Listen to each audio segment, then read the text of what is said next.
L'intelligence artificielle, elle est en train de tout changer dans notre façon de travailler. Ça, c'est une certitude. Mais vous savez, au-delà des belles promesses et des gros titres, quelle est la véritable histoire qui se cache derrière la machine? C'est justement ça qu'on va aller voir. Regardez-moi ça, c'est le Turk mécanique.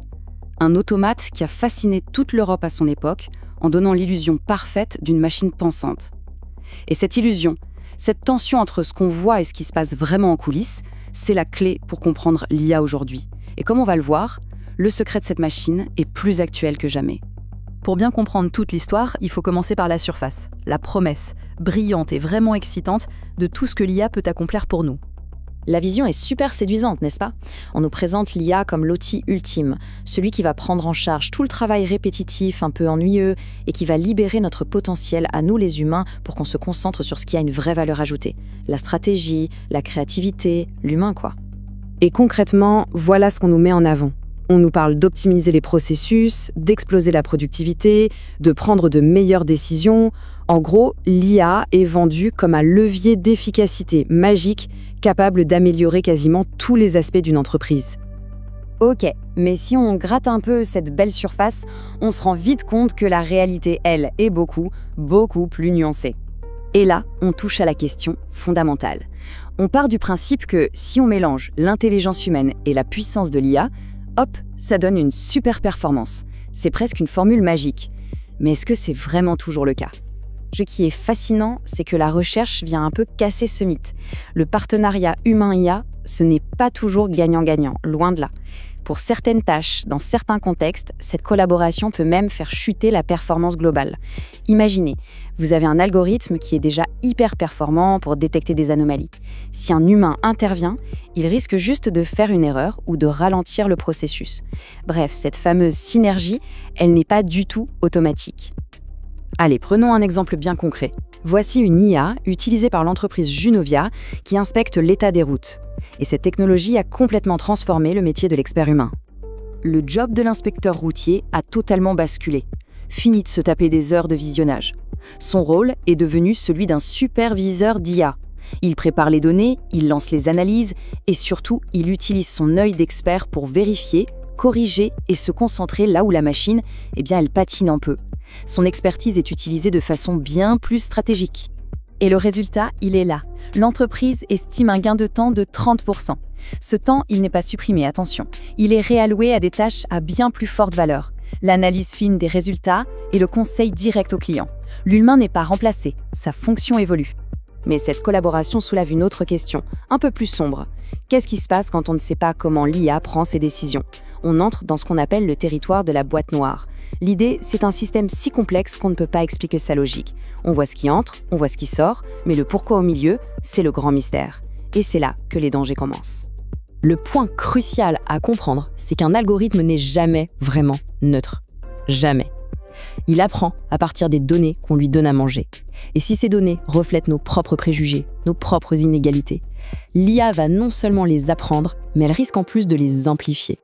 L'exemple d'Amazon est tristement célèbre, mais il illustre ça parfaitement.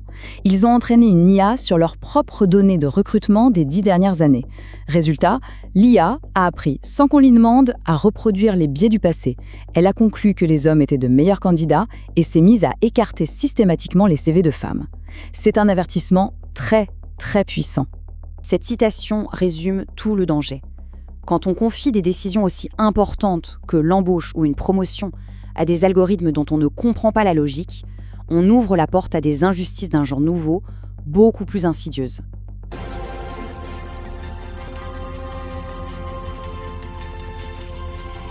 Bon, on arrive maintenant au cœur du réacteur, au secret peut-être le mieux gardé de l'IA moderne.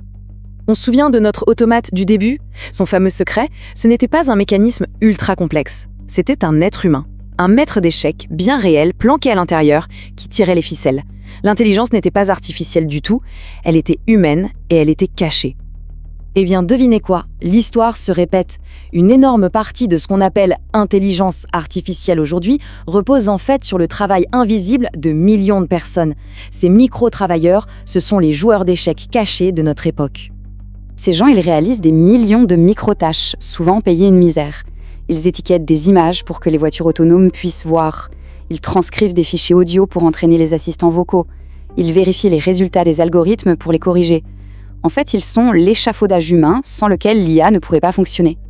Et toute l'ironie est là. Une technologie censée nous libérer des tâches pénibles crée une nouvelle armée de travailleurs de l'ombre. Les chercheurs ont même un nom pour ça, et il est génial. L'intelligence artificielle artificielle. Une expression qui dit tout. Elle capture parfaitement cette dépendance de la machine à un travail humain massif, mais qu'on a rendu totalement invisible. Alors, face à cette réalité si complexe, est-ce qu'il y a une autre voie? Heureusement, oui. Et la dernière partie de cette analyse nous montre une piste plus constructive, plus responsabilisante. Voici l'exemple des travailleurs portuaires de l'entreprise Fluxel. Ils avaient un logiciel officiel qui n'était pas du tout adapté à la réalité de leur boulot. Mais au lieu de subir, ils ont fait quelque chose de génial. Ils ont créé leur propre solution, un simple fichier Excel. Et pourquoi est-ce que cette solution bricolée était bien meilleure ? Parce qu'elle venait du terrain. Elle donnait aux équipes l'autonomie dont elles avaient besoin, elle était pensée pour que la communication soit fluide et elle respectait un besoin de confidentialité que le logiciel officiel, lui, ignorait complètement. Et ça illustre un point absolument fondamental. Le but, ce n'est pas d'être pour ou contre la technologie. L'enjeu, c'est de s'assurer que les outils sont conçus en partant des vrais besoins de ceux qui les utilisent tous les jours, au lieu de leur être imposés d'en haut. Voilà, on arrive au bout de cette exploration. Que l'IA va transformer notre travail, ça, c'est une certitude. Mais la forme que prendra cette transformation, elle, n'est pas écrite d'avance. La seule question qui reste, c'est donc qui va façonner notre IA? Qui va décider des règles, des valeurs, des objectifs qu'on va intégrer dans ces systèmes surpuissants? De la réponse dépendra l'avenir du travail pour nous tous. Appuyez sur le bouton s'abonner.